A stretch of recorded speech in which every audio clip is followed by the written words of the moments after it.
Good morning and good evening, everyone, and welcome to the Farmington Salesforce Developer Group.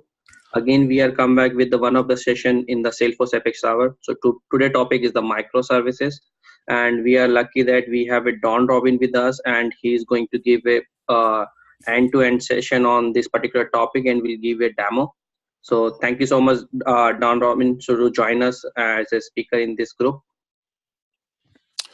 You're welcome. Oops, let me put up your slide on it. Yep. So I just want to give my introduction. Hi, my name is Amit Chaudhary. I am a Salesforce MVP, and I'm the co-organizer of the Farmington Developer Group, and I'm the founder of the Salesforce Apex Hour. And apart from that, I'm also active on the developer forum, and I used to post answer there. And apart from that, like I'm also active blogger on Amit Salesforce salesforce.blogspot.in. So, and I will not take too much time here, and I will be hand over this to Don. Well, thank you, Amit. And I'm really pleased to be here. Just to give a little background to those online, Amit and I met up at Dreamforce. The MVPs are always pulled together one evening every year at Dreamforce. And we connected, and Amit invited me to participate in his online multi meetup group meeting, and I'm thrilled to be here because I love the idea of broadcasting knowledge at scale, and I think he's done a fantastic job with the Farmington group online meetings, and I know it's growing. So for those of you who may be here for the first time, I encourage you to watch Amit's meetup space. Make sure you've already joined the meetup. Watch for subsequent meetings. I certainly will, and I'm very glad to be here. For those of you who don't know me, and that may be lots and most of you, I'm a Salesforce MVP since about 2013. I've been in the ecosystem since 2009, 2010. It's when I first discovered Salesforce and fell madly in love with it as a developer. I've been a developer for, I don't like to admit this, but a couple of decades. I started developing in the 1980s. Yeah, 80s. You can see there's a bunch of gray hair in that beard, and I don't look like this anymore. This is a picture from a couple of years ago, so I'm a little salt and pepper around the edges. But I've been working with Salesforce as a partner, primarily in the knowledge sharing area. I fell in love with Salesforce as a developer and really wanted to get the word out. Back then, it was not as well known in the developer community, and I sort of made it my personal mission to spread the word. So I became an instructor, and I've been working with what used to be called Salesforce University now for going on 8 years. Salesforce University is now part of Trailhead, so we're all Trailhead now. I'm a PD2 certified developer, whole PD1. I used to be an advanced developer, etc. I focus on development. My company is a Salesforce training partner. I run a team of about 10 other expert certified instructors. They're not employees. They're all contractors. They're folk in the ecosystem who decided they also wanted to teach. I'm always interested in talking with people who are interested in possibly teaching Salesforce. So just know that. You feel free to reach out to me. I'm also a Pluralsight.com author. I built my first Pluralsight course in 2013, right before I became an MVP. And lately I've been building a series on Pluralsight called the Play-by-Play series. Some of you may be familiar with it. There'll be some links at the end of this presentation. And we'll come back to that a little bit later. I'm a writer. I've written some books. If you know the Visualforce and Practice book, I do posts and articles on the Salesforce, primarily on the Salesforce portal. So there's my Twitter handle. There's my LinkedIn handle. Force Mentor is my brand, and that's enough of me. Let's talk about what we're going to talk about today. I call this the mitigate with Mono-Purpose Microservices, and we're going to talk about what microservices are, just sort of a brief overview, what they are and why they are and how they are. And then I'll dig right into an example, because I believe that you really learn best when you're looking at a particular use case to understand the best application of any technology. And I have a use case called the PDFParser, and we'll talk about what that is. And I'll show you some code of a production application just in some of the slides. But what we're really going to do is we're going to dig into some sample code that I have isolated into a very small, simple example that I've also put up in GitHub, so you can download it after this presentation and play with it, see if you can get it working. The microservice is also in GitHub, and you can fork it, and you should be able to deploy it to Heroku and then set up your Salesforce Developer Edition org to call it. And of course, I heartily encourage all of you to play with it and see if you can get it working. That's the best way to learn if you have never had any hands-on with this stuff before. And as I said, I'll show you some takeaways and some links to some other stuff that you can look at also. All right, so microservices. Let's just talk about a very typical perspective of what a microservice is in the wild, not necessarily in the Salesforce context, but in the technology context, and particularly in the enterprise, because that's where they really proliferating as an architectural approach. And the purpose of microservices, the what of microservices, is allowing for decoupling and dissolution of what we call monolithic application stacks. So applications that have been built out in the enterprise, and one of the things that happens is that these things get so big and so complex, they get very challenging and difficult to maintain and enhance. And the why of microservices is that by breaking these things up, it promotes a very scalable implementation, maintenance, and performance across an application or even a suite of applications. By breaking up the pieces of an application, the application functionality gets broken up into standalone, discrete services, each doing one thing very well. And if you've been a developer, if you write your code in a best practice approach, you typically know that you like to break up your code into individual classes, and those classes have specific methods, and the methods, if you're writing them properly, do single responsibility principle. They do one thing and they do it well. Well, it's like taking that same concept but applying it in a services model so that each of your services is analogous to a specific method in a class. It does one thing, it does it well, but the benefit of the microservice architecture is it stands alone. It's deployed alone. It's out there and it's not dependent on anything else in the application. And this decoupling model is very powerful, particularly when things get very complex. So this is the typical perspective of microservices in the enterprise. Let's look at a Salesforce perspective of microservices. Now, this is not microservices built on Salesforce. I'm going to talk about Salesforce as microservices in a minute, but this is a perspective of using microservices in the system landscape that Salesforce can interact with. So the what is, same thing. It is a discrete service. It does one thing and one thing very well. And the why is, well, it performs a single specific function not available in Force.com. So what you're doing here is you're mitigating the risk of unavailable capability in the Force.com platform. So if you need to do something and Salesforce just doesn't do it, you just can't do it in Salesforce, well, here's your solution. You build a service and you put it out there on Heroku. How do you do it? You implement it, you deploy it, and you call it from an isolated instance on Heroku. Heroku is a very, very easy to use and very, very powerful and flexible and scalable delivery platform, and that's the whole point. So you can build a small service, you can deploy it to Heroku, and then you call it from your Salesforce instance, and there's a variety of ways of calling it, and we'll talk about that in a second. So that's the why, the what, the why, and the how from a Salesforce perspective. Now, I like to show this slide for microservices because I stumbled across this in the Salesforce Technical Library. You'll notice that it's dated in March of 2015. This is in the Salesforce Technical Library, and basically what it is a perspective on using Salesforce as a collection of microservices. So if you have, from outside of Salesforce, you have an application and you need to have services available, well, Salesforce, because it's an API-first platform, basically it exposes everything inside your org as a set of services.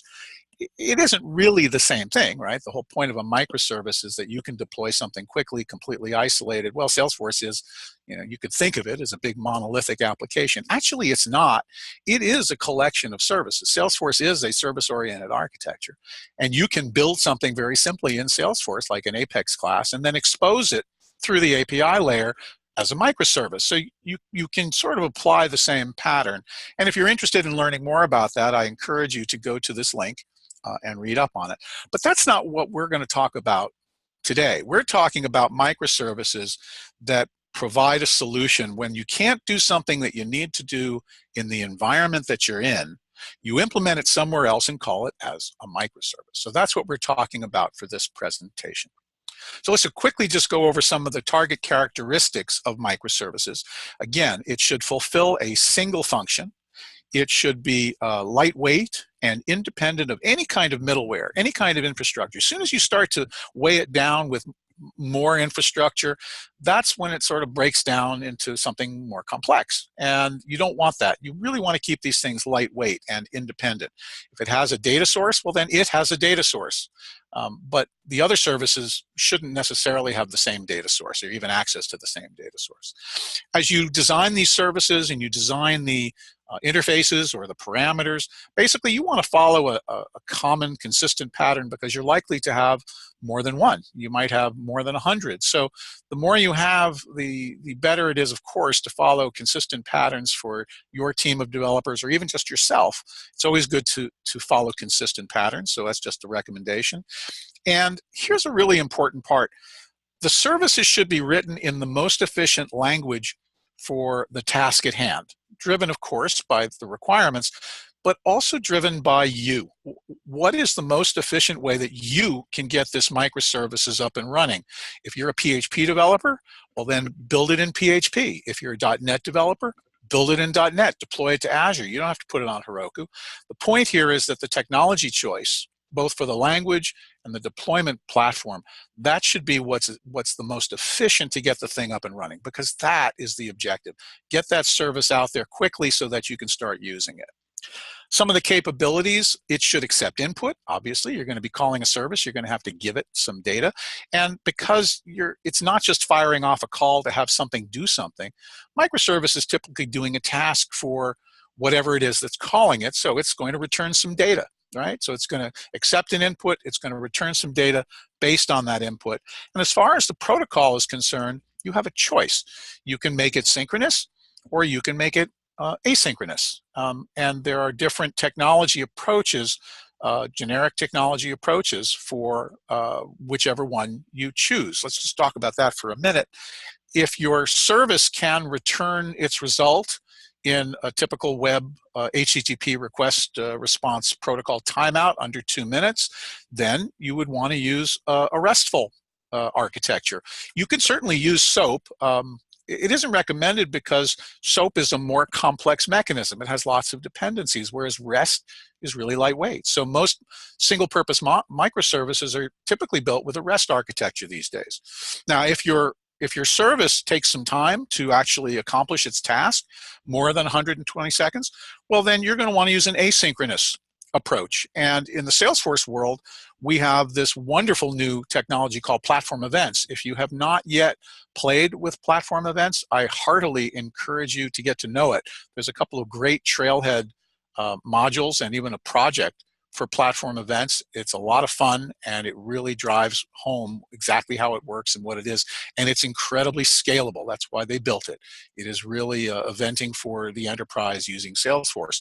There are other message queues, and you can certainly use those other message queues. Again, it's whatever works best for you. And platform events or message queues, they use a pub-sub, publish and subscribe eventing pattern. So your call to the service would raise an event, and then theoretically your service would handle that event, and when it's done its thing, it would raise another event, and then your original calling request would capture that event and take the data from it and go do whatever it needed to do.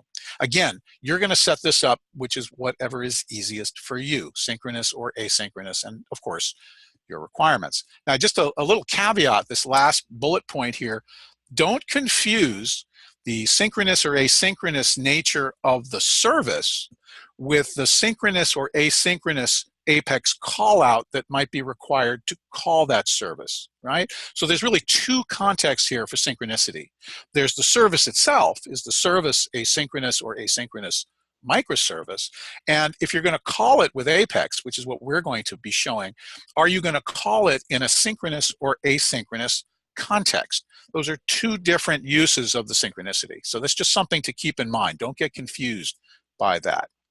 Now, I want to step into a use case because it's really a great way to just sort of go, well, where am I going to use microservices? Well, this comes from actually a problem that I had in an application that I built.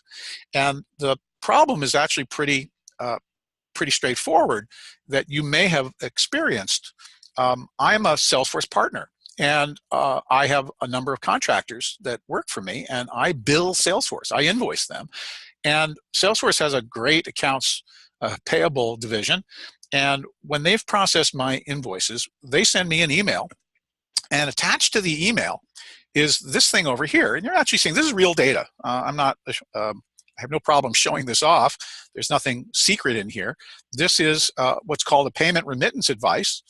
On a particular date, they're going to send me a chunk of money. And that chunk of money is going to be an aggregate, a sum of some number of invoices that I submitted. And there's the invoice information down here, and there's a total. And then there's a, so this is a header and items type report. But this darn thing is in a PDF. This is not in the body of an email. And my challenge was I needed to mine this data, and I needed to push it into a custom object in Salesforce. Now, I can use an email service and forward the email to an email service. And if this data was in the body of the email, Apex is perfectly capable of parsing text from the body of an email. But Apex is not capable of parsing text out of a PDF. That functionality does not exist in Salesforce, at least not at this time. So I needed to have this done somewhere else, and that was my problem. I could manage all of the processing of getting the email into Salesforce, and I could parse a bunch of text if I had it, and then I could push that into objects, etc. But I couldn't get the stuff out of the PDF. So I set out to find a way to do this with a microservice. Now, my solution that I ended up with, it has a lot of moving parts, and we're going to walk through them in a sequence diagram in a minute. Then we'll simplify it for the sample that we're going to work with. But just to show you how complex your solution might be, these are all the moving parts of my particular solution. I had to forward the email with Gmail. I had to set up a named credential to call the service. I had a Salesforce email service set up to receive that email. It had an Apex email handler class to pull the email objects from the service after it receives it through the email service. It has an email manager class that parses, that knows what to do with that stuff. And then I have this special class called a remittance manager. You're going to see this I have something similar in the Git repo, and it has an interqueuable class, and that's giving you a hint about using some synchronous Apex. And then I have this remittance processor classes that do more stuff with the data than you need to care about. And then I have this PDFParser Heroku RESTful microservice. So I have a lot of pieces here, and your solution may not have anywhere near that number of pieces. This is a sequence diagram that shows how my process works. But the only thing you really need to focus on is this part. The key point here is that at a certain point in time, the email handler, the manager class, was able to grab and identify some information from the email, and it created a parent record. Now, I'm calling that record a remittance record because that was my use case, but it's creating some parent record, and then it's grabbing the PDF from the email, and it's creating an attachment, which is a child of that parent. And that's the key point. It's setting up the data for the microservice, which is going to be used later. First, it's going to create a parent and an attachment to that parent. And then it's going to call to another class, which is going to set up the asynchronous call out from Apex to the service. That's what this area is down here. And then it's done its job. So the main process is not calling the microservice. The main process is setting up the data, the parent record, and the attachment with the PDF blob, and then it's firing off an asynchronous process that's going to do the rest of the work. Let's look at that asynchronous process. So this is something called parse to PDF, and what it does is it calls a queuable class. It actually instantiates a queuable class with a bunch of information, and it is in the queuable class that the execute method, because queuable classes implement an interface in Salesforce, and there's an execute method. This queuable instance gets put on the job queue, and when Salesforce can fire it off sometime in the future, the execute method calls, and the execute method is what's making the HTTP call out to the service. And what it's doing is it's passing a blob. That blob is the binary data of the PDF. The service takes the blob, it scrapes the text out of it, that's what it does, and it simply passes back the text in the body of the response. At that point, my class looks at that text and parses it and does whatever it's needed to parse out the information, and it updates that original remittance record, that parent record that was already inserted. Now it's doing a secondary operation on it, and it's updating it with the data that it parsed from the text, and it's done. And now I've got the text in that parent record. Now, this is just some code of the production application, just to show the key points in my my class, the upsert. So the first step was to insert the parent record and the PDF attachment. I do an upsert because it's quite possible that this is a revision of the same remittance. I may already have it on file, and I do, in the email handler, I can get the key, and I do an upsert on that parent record to possibly update it or insert it, and then I attach, I insert the attachment, and then I call that PDF to parser, parse PDF to text class. And what that class does is, notice it's an invocable method. Now, I'm not calling it a process builder here, but I could, and that's why it's decorated that way. And notice that it takes a list of parent IDs, and that's because in the context of the process builder, when it calls an Apex class, it hands the list because process builder is bulkified. I don't want this to be functioning in a bulk context, so I only pull the first record. I make sure to do that. That's usually considered a no-no in the trigger world, but that's not what we're doing here. We're really only wanting to process one record, and then then I go get an instance of the parent record, and then I have some. These are just helper methods that go in it. This one grabs the blob of the associated ID, associated attachment, and it stores it to a blob variable. And here is where this instantiates a special class called a queuable parse PDF call. It's a queuable class. I'll show you what it looks like in a minute. It's actually an inner class to the same Apex class, and it's passing in all of the information it needs to make the call out. So it's passing in a constant that has the endpoint. It's telling it it's going to do a post. It passes the PDF body. It passes the ID of the parent record because it's going to need to use that to do an update a little bit later. And if for some reason it didn't get a PDF, it stores a message in that parent record that, hey, I didn't find an attachment. So that's what this is doing. And here is the queuable parse PDF call and the constructor that's accepting those parameters and storing them in some privates. And there they are. And then it's going to do the execute. And the execute will be fired off by the Salesforce job queue. And here's what the execute does. It simply sets up an HTTP request, sets the endpoint, the method, the body is the blob. Here's where the call is made. Here's where it gets back the body. That's the text that the service passed back, and then it goes and it does a bunch of stuff, and you don't have to worry about that. That's getting the data back into the record and maybe parsing it, etc. And you'll see how that works in the simple example. Now, the service itself is on Heroku, and what's interesting about the service is I didn't write it. I'm not a I play with a lot of languages, but I didn't have the time to figure out how to build a Node application or a Go application and get it up on Heroku. I just didn't have the time. So I reached out to a friend of mine, and this is, of course, one of the great advantages of microservices. You can delegate. So I delegated. I called up my friend Dale, who's a code jockey, and I said, "Hey, Dale, I need a web service that'll parse a PDF. We've been doing PDF parsing forever on, not in the Salesforce environment. I've been doing PDF parsing for, I don't know, 20 years. I was doing it back in the 90s. So there's tons of stuff out there that can parse PDFs, just not on Salesforce." So he said, "Yeah, sure, I'll write it this weekend." He wrote it in Go. He put it up on a repo. He posted it, he set up a little Heroku service, and boom, it was done. And I'll show you what that code looks like. Here's calling the code using Postman. And we're going to do this in a second. I'm just making a call, I'm attaching a PDF, any PDF, and it's sending me back the text. And I'll show you what that looks like in the demo. So let's go do the demo. I want to spend the rest of the time, in the next 20 minutes or so, actually walking through some code. So the first thing I'm going to do is I'm going to show you calling that little service in Postman and show you that it works. And then I'm going to show you the code, which is in the Git repo. And then I'm going to fire off just a very little execute anonymous process that's going to call my simple example of this. I'll show you the code in the developer console, and we'll show it working in Salesforce. All right, so that's what we're going to do. So let me go over to Postman. Here's Postman. Postman is a wonderful. Let me close these little alerts. Postman is a Chrome add-in, and what it allows you to do is to make web service calls. It's very simple, and I've got the call set up here.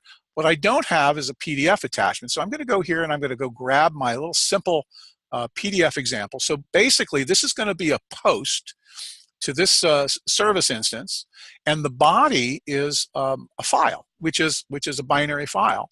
And I'm going to fire it off. Let's see what happens. Hopefully it'll work. So it's loading. Now the first time Heroku might have to spin up. I haven't used it in a while. But there is the text of the PDF. And I could prove that. I could open that PDF. I don't have that set up. Trust me for the moment, I'll open it a little bit later. I could do this with a different file. Let's go pick a different file. Here's a copy of one of my remittances. And if I send that one, oh, came back a lot faster. There it is. So that is the text of that Salesforce. That's an actual Salesforce remittance advice. And then what I do in my application is I load all of this text into an array and I run some parsing logic to scan the array. But that's not what we're talking about here. We're talking about calling the service. So let's take a look at the service itself. This is the PDF-convert-go service. And this is, if I actually look at the, let's look at the main app here. This is it. I mean, there's nothing here. This is what's so beautiful about microservices. This is a simple little Go app. Go is a Google language. You could have done this in Node.js or PHP, whatever works for you. But this is about as bone simple as it gets. This uses Docker.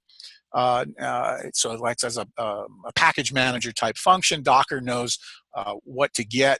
It knows how to run the script. There's a build file in here.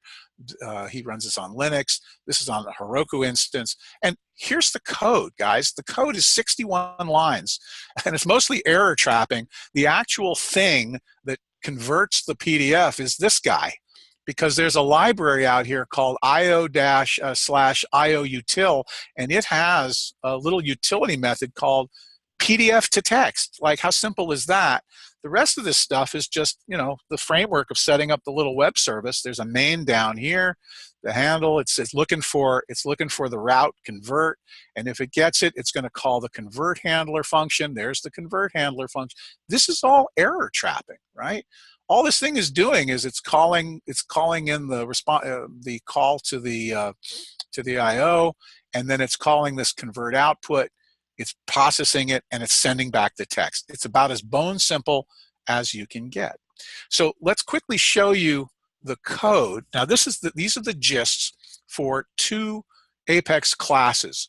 The first one is the guts and feathers, called the Microservice Manager, and this follows that same pattern of a parse PDF to text method that sets up an enqueue of a job of this queuable parse PDF call. And there it is. It's passing in the endpoint and the post and the body. And then here's that same logic. You saw it before. This is what's actually going to get executed by the job that got enqueued. It's making the call out. It's getting back the response, right? Here's the response down here. It's getting the body, and it's pushing it into this variable text to parse, and then it's going out finding that contact. In this case, I'm using a contact as a parent record, and all it's doing is it's setting this field on the contact record called parse text to what it got back, and it's doing an update so you can see it in the contact. And I'll show you that working in a second, right? And then what I'm going to do in the demo is I'm going to call this little class called the Microservice Manager demo. This is where I put instructions for you to be able to do this. All this is doing is it's running the service, it's giving the ID of the parent, the contact, Again, it's getting the contact using a little helper function, a helper method. It's outputting into our debug log the starting state of that text. Maybe I already ran this. Maybe I've already got text in there, so that's just going to show me in the debug log. And then it's going to set that field to null. It's going to clean it out before we run the service. It's going to prove to me that it's been cleaned out. And then I'm going to call my service, right? Here's my parse PDF to text. Again, I'm passing in a list because that's set up for a list in case you wanted to use it from Process Builder. And then it's going to go grab the newest instance of the parent with the updated data and again push into the debug log. Now, something interesting about this, because this is an asynchronous call, it's not going to be there. This is going to show you, it's still going to show as null because it hasn't actually executed yet. And we're going to actually have to go run a query to prove that a second or so later it did show up because the job run. All right, so that's the actual code. Let's go see what it looks like in Salesforce. I think I have a Salesforce. Here we go. I have a Salesforce instance here. Let me go open the contact record so you see what that looks like.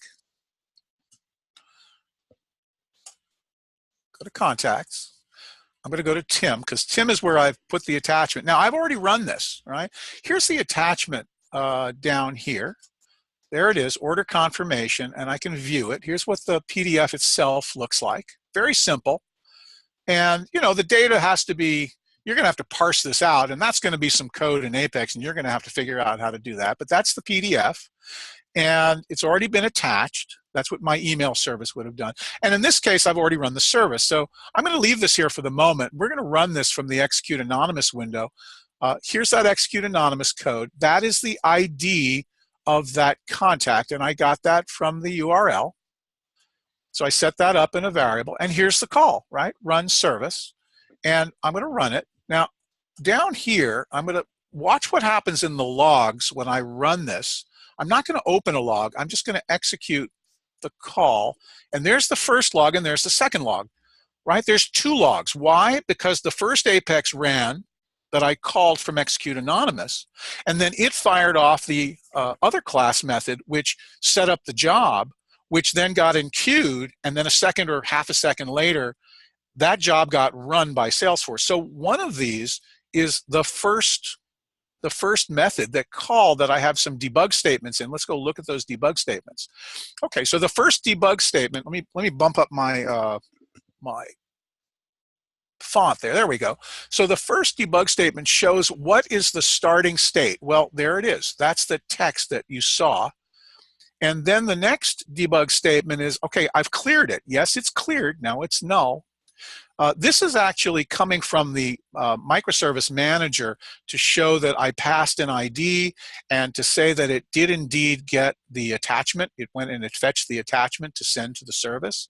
And this is that very last debug statement that says, well, yeah, there should be something there now, but notice it's null. And the reason it's null, of course, is because that enqueued job hadn't run yet. Right? This was from the synchronous call, and the async job hadn't run yet. Therefore, there isn't anything to see yet. However, if I go into the query editor and I now do a query and I execute it, sure enough, that record has been updated with the content. Now, of course, it was there before, so you're saying, yeah, you could have mocked that. All right, well, I'm going to prove it now. I'll go in here and I'll delete that. Okay, so it's gone. Right? There is nothing in the parse text. Now let's go back and we'll run it again. I'm going to close this. I'm going to close this. I'm going to close that. Come on, close there. And I'll go back to my Execute Anonymous. And just to prove it first, here, I'll run the query. There, see, there's nothing there. Okay, now I'm back in my Execute Anonymous, and I'm going to execute. Go back to my logs. There's two more logs. I'm going to go back to my query, and I'm going to run it again. Come on. Hey, you're being pooky. Let's go look at the logs and see if something bad happened. Let's see what happened here. Should have shown up. Oh, that's the wrong log. Let me do this log. Demos. All right, well, let's see. All right, this time the starting state was null. There's null. Cleared state's null. I did get my attachment. There's the attachment. And that's correct, but I should be able to go to my query and run the query. Well, that's interesting. Why are you failing on me? Let's see what's happening over here. Oh, there it is. For some reason, my query is failing, but there it is. It did show up, and that's how it works. So that code is out there for you to play with. You can go to the Git stuff. Here they are. These are the links. These are gists. It's not a project. These are two gists. Git has a way of, you can just put up a snippet in your Git repo. So there's two gists, and those are the links. One is to the manager demo. I showed that. That's the one that contains the instructions. This is the actual guts of the code, the microservice manager. This is the PDF Go service, and you can fork that and push it up into a Heroku instance. If you have yet to play with Heroku, I heartily encourage you to get to know it. There's lots of content out there about setting up simple Heroku instances, and it's definitely worth your while to get to know Heroku. And I have some additional learning resources here. Definitely check out the Dreamhouse app. The Dreamhouse app has been out there for 2 years now by Christoph Conrads and his colleagues at the Evangelist team. They've built this incredible reference app. It's based around the concept of a real estate company, but it has microservices, it has Internet of Things, it has Einstein, it has a no-code, low-code model, it has Lightning Components. It is just a storehouse of great sample reference stuff, including the same pattern that we use. There's a wonderful thing. It has a hook into a couple of bots, including Slack. And there's a couple of Apex classes that can be called from Process Builder to call what's called a Slack webhook, as well as integrations with Facebook. And it uses that same pattern of a queuable class that's called, an inner class called from an invocable method on a class. Exactly what you saw. That's actually where I got the pattern from. So I encourage you to explore the Dreamhouse app. All the code is up in GitHub repos. It's all listed on this little site. So I definitely encourage you to check out Dreamhouse. I also encourage you to tackle the data integration super badge. Something I didn't mention, I work internally with Salesforce as a consultant. I've been helping the Trailhead team transition as we've been moving the Platform 2 developer content from the programmatic assignment judged. I've been a judge. I have a team of judges. Well, the judges are no more. Now it's super badges. So if you're going to go for your PD2 certification, you're going to be doing 4 different super badges. One of them is the data integration super badge. I designed it and built it at the beginning of this year. It's a great super badge, if I say so myself, because what I tried to do was build in the core pieces of knowledge that you need to know as an advanced developer. And this is how you can prove that you know it. And by doing it, if you don't know it, you'll go out and you'll figure out how to do it. So it's a great thing to sink your teeth into. I heartily encourage that. If you need the knowledge to do that, some learning content. Well, this is learning content about microservices. It isn't specific to the patterns that we use, but these are 2 Dreamforce presentations. One by Paul Battison, another MVP, and Sean Harrison of Mavens Consulting. This was back at Dreamforce 15. This other one is Scott Klassen. He's from Heroku. He works with Heroku, talking about the concepts of microservices using Heroku as a deployment platform. Both great YouTube videos. Trailhead content, there's a whole pile of it. A lot of what you need is on Trailhead. Some of what you need may not be on Trailhead. You're going to have to dig into documentation. You're going to have to go out and do some just-in-time learning about making web service callouts, but there's just tons of stuff on YouTube from prior Dreamforces, etc. Heartily encourage you to do that. I also encourage you to check out pluralsight.com. This is a bit of a pitch because I believe that pluralsight.com is a fantastic learning platform, and it sits right between Trailhead content badges, super badges projects, and Trailhead classes, the ones that I teach and my team teaches. And these are e-learning courses. And there is a Salesforce library, but there's a huge library of 7,000 classes of tons of technologies. So you can learn about microservices, you can learn about JavaScript, you can learn about Go, you can learn about Node, etc., etc., etc. So I heartily encourage you to check out Pluralsight. You can get a free trial. It's not very expensive. It's highly democratized. I think it's $30 a month for a seat and a couple $100 a year, or you can talk your your business into getting an enterprise seat. Check it out, because there's just a ton of learning out there. And developers, we have to do as much just-in-time learning as possible. All right. So it is just about quarter of the hour. I'm going to turn it back to Amit, and he's going to manage our questions. Go ahead, Amit. Yes, first of all, thank you so much. This is really helpful, and from the scratch we can see, and everyone can try to configure the same thing in their developer org. So, guys, anybody have any question?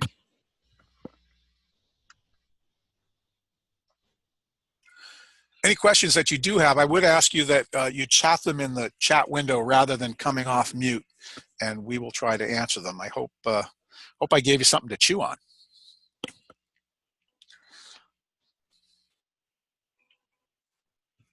We are waiting for the questions, guys. If you have any question, feel free to put on the chatter so that we can read from there, and we'll try to answer you guys. They're all busy scanning the code in the gist. Let me go back to that slide for those of you who didn't get that. Maybe they want to take a screen capture.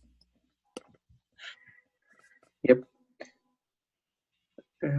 Okay, after end of this session, I will try to post this PDF and video on my blog, and so that everyone can go through this thing from there. Okay, so nobody have any question?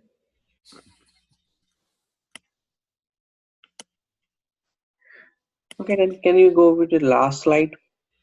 Yep. One question I heard from Ankit Goyal. How are the platform event help in doing a async call? Sure. An async call for a microservice that uses an async pattern, what you would have to do is the caller, let's say your Force.com app, let's say it needs to have some data processed and inserted back into a record.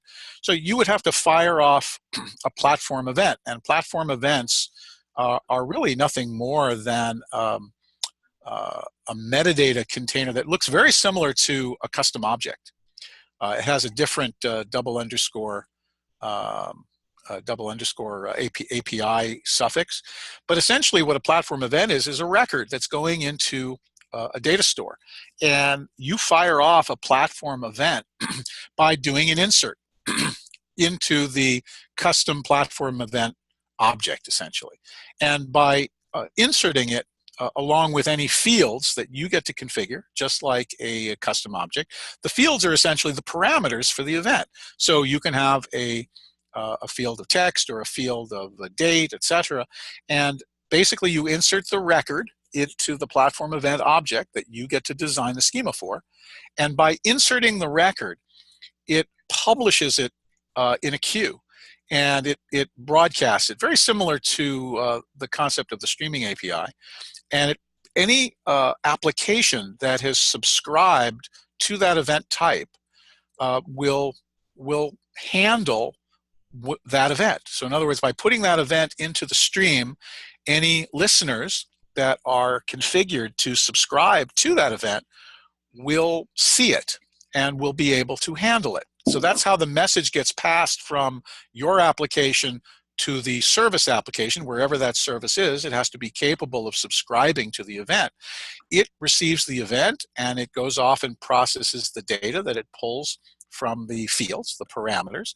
And when it's done, what it does is it raises another event where it puts, so you have a second definition of a platform event, and your service publishes that event with its response, and your application is set up to be listening for and to handle that return event. And that's how you would use platform events essentially as a message bus for an asynchronous microservice architecture.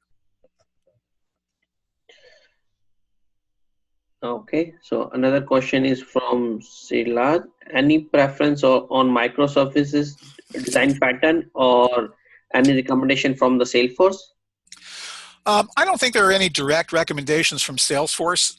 They often don't really do that. Where you will see, if you watch those two, not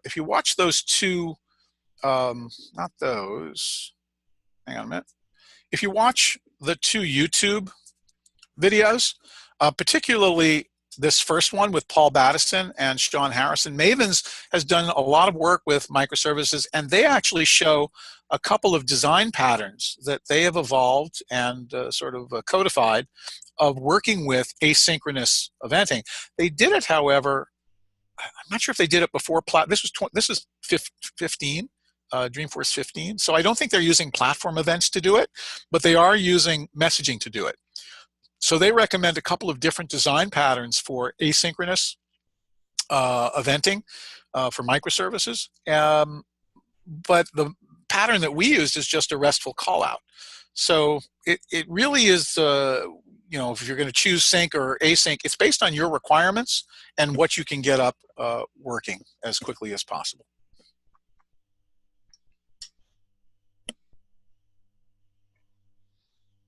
Okay, so next question is from Goraknath. He is asking how we do build a screen scraping service within the SFDC to get the data from the some page like storage detail.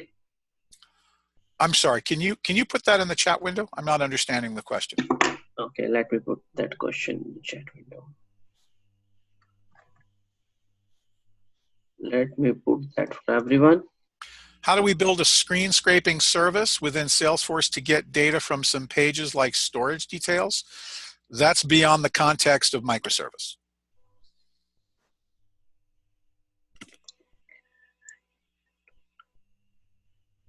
So another question from the Kavya, can I use the interface available in microservices in Salesforce? I don't believe there is any particular interface for microservices in the Apex language. So I'm not sure what interface you're referring to. Okay. So any other question, guys?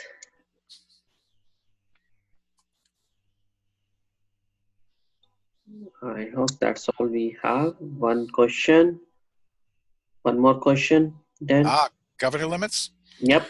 Our governor limits prevent big files or blobs from being sent in a callout. There are certainly limits to what you can send in a callout, and of course you would have to work within that limit. But I think it's pretty big. It's over. Used to be a meg years ago. I don't know what the actual limit is. If you hit that limit, then you would have to figure out how to either chop up the content and do it in multiple calls. I don't know what other approach you might be able to use for that. And then I see, what about the authentication? Oh, I'm so glad you asked this question, Ankit. My microservice is not authenticated. So you're gonna, if you go look at that Go code, I just have it out on a Heroku app, and it's exposed to the world. And because people don't know about it, I'm not really worried about it. There's nothing secure. Of course, you know, if one of you guys were to scrape the URL from my presentation and just start hitting it, you could create a denial of service attack. I'm hoping that none of you will do that. I hope you will all make your own instances and play with your instance and not the one that I've got out there that I hit my Postman, because that's actually my production service. So I'm trusting that you're all going to be nice to me and not play with the service that I put up and go put up your own service instance. That said, if you do, I would then have to say, okay, I guess I have to put authentication on it. And what I'd have to simply do is put, you know, either an authentication token that I would pass as a parameter in the post that would be secured, or maybe I would use Heroku's authentication mechanism, and I would have to set up my named credential. And I actually want to show the named credential. That's why I'm glad you asked this question, because in order to use a RESTful callout, you need authentication and URL information, and I'm recommending that you use what's called a named credential rather than embedding the URL in your code. That's what named credentials are for. And this is the named credential that you're going to want to set up. Again, that's the URL that I'm hoping you're not going to use. And you're going to notice that you can put certificate in here. You can change the identity type to use a password and a login, etc. And so this is where you would put your authentication information. And when you go back to your code, if I open up the manager code and I scroll to the top, this is how I set up the constant for the endpoint. Call out PDFParser. That's the name of the name credential.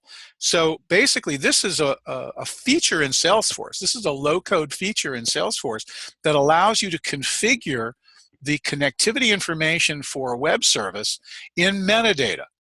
And you don't have to embed it in your Apex class. And of course, you don't want to embed that kind of stuff in your Apex class. And the pattern callout : will fetch it when it goes to process the URL, and you can append any additional information into that URL just using string concatenation. This constant is then what's used to pass. I'll show you here, right? I pass that into the constructor, and that's what's coming through in the constructor as the URL, and that URL is what's being set to the endpoint of the request.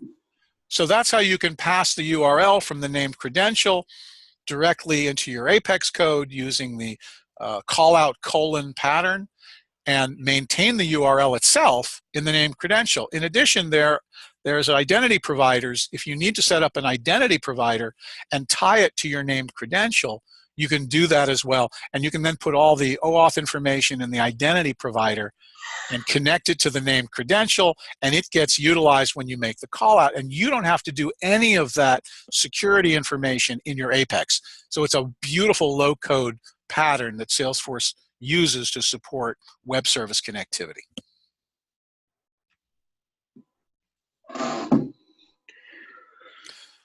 Authentication while calling services in case of platform events. Same thing. Well, platform events from within Salesforce are just there, right? You're just inserting a record from within Salesforce. There is a whole other mechanism for publishing a platform event external to Salesforce, and you would want to go research the platform event information of how you would make the OAuth connection with a connected app from your external service so that it could publish an event using the external libraries. So that's part of platform events, and I recommend that you go look at platform event documentation.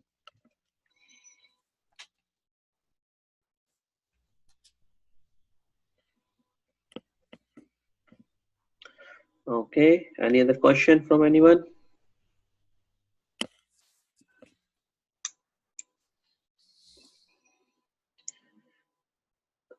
Okay, then that's it. Like, thank you so much for joining us in early morning, and thank you so much for all my audience who are joining us.